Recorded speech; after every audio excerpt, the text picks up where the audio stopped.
So guys, nakakuha ang zone kasabihan na strike the iron while hot. Ganon din tayo sa ating paghanap buhay.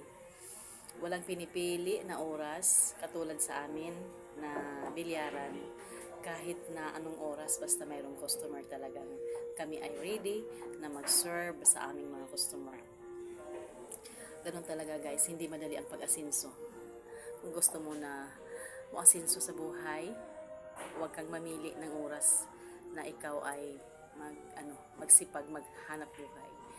Kasi hindi sa lahat ng oras ay may customer. Katulad sa amin, ang aming hanap buhay ay bilyaran. So, kung may customer talagang kahit na anong oras nag-serve kami.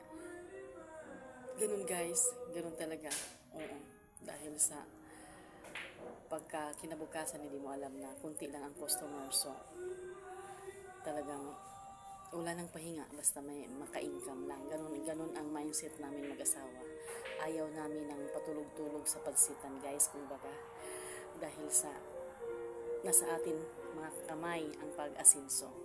Masinso tayo, yung sasabihin ng iba na madali lang umasinso, hindi. Mahirap umasinso lalo't na yung trabaho mo ay mano-mano. Pero okay lang yun basta kayong mag-asawa ay magtulungan. Kailangan talaga nandun yung suporta nyo sa bawat isa. Katulad sa akin, nandito gising pa rin ako dahil sa nagbantay ako ng tindahan ng asawa ko ay nandun sa bilyaran. Siya rin ang nag-asikaso. So kung anong oras na ngayon, alauna 48. So, laban lang. Ganun talaga. Mahirap mabuhay, pero mas mahirap ang walang hanap buhay. Oo.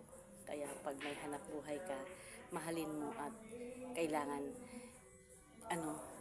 kailangan lumago ang hanap buhay mo at marunong kang humawak ng pera.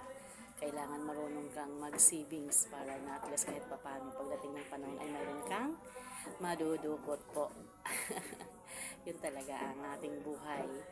Oo. Para bang matikman natin ang ginhawa ng buhay kung tayo ay marunong. Kung tayo ay talagang magsipag. Yun dapat guys ang ating gagawin dahil hindi sa lahat ng panahon tayo ay malakas. Pagdating ng araw na tayo ay medyo tumanda na talaga, so ginawa natin ang ating best at makaroon tayo ng investment or mayroon tayong savings para not less magamit natin sa panahon na tayo ay tumanda na. Yun lang guys, ang aking pinaka story time sa araw na to. Dahil sa hindi pa ako natulog, nagbantay pa ako ng bilyaran. Anong oras na po?